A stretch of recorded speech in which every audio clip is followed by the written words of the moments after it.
Assalamualaikum warahmatullahi wabarakatuh. Perkenalkan, nama saya Matrul Faiza. Saya dari kelas 2 PAIB. Dalam kesempatan kali ini saya akan memaparkan materi psikologi belajar mengenai transfer belajar. Apakah transfer belajar itu?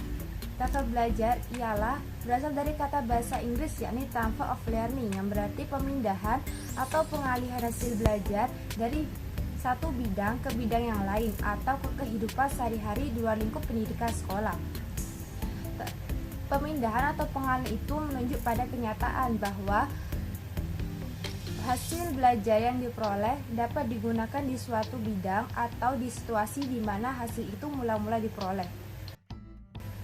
Transfer belajar dibedakan menjadi 4 macam, yakni pertama transfer positif, kedua transfer negatif, ketiga transfer lateral, dan keempat adalah transfer vertikal.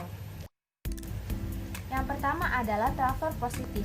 Transfer positif menurut Barlow adalah learning in one situation helpful in other situation, yang berarti belajar dalam satu situasi di mana dapat membantu dalam situasi-situasi yang lain. Yang kedua adalah transfer negatif. Transfer negatif jika pengalaman atau kecakapan yang lama dapat menghambat kecakapan atau pelajaran yang baru. Contohnya, yang telah belajar mengetik dengan 2 jari, ia akan belajar mengetik dengan 10 jari tanpa melihat. Dalam hal ini akan lebih banyak mengalami kesukaran daripada orang yang baru saja belajar mengetik. Yang ketiga adalah transfer lateral. Transfer lateral dapat terjadi dalam diri seorang siswa apabila ia mampu menggunakan materi yang telah dipelajarinya untuk mempelajari materi yang sama kerumitannya dalam situasi-situasi yang lain.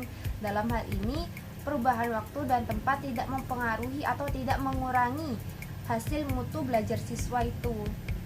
Yang terakhir adalah transfer vertikal.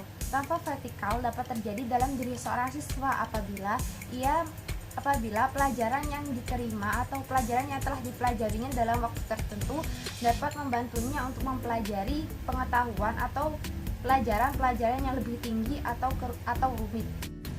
Adapun beberapa faktor yang sangat berperan penting dalam transfer belajar, yakni proses belajar, kedua hasil belajar, ketiga materi di bidang-bidang studi, keempat faktor-faktor subjektivitas di pihak siswa, dan kelima adalah sikap dan usaha guru.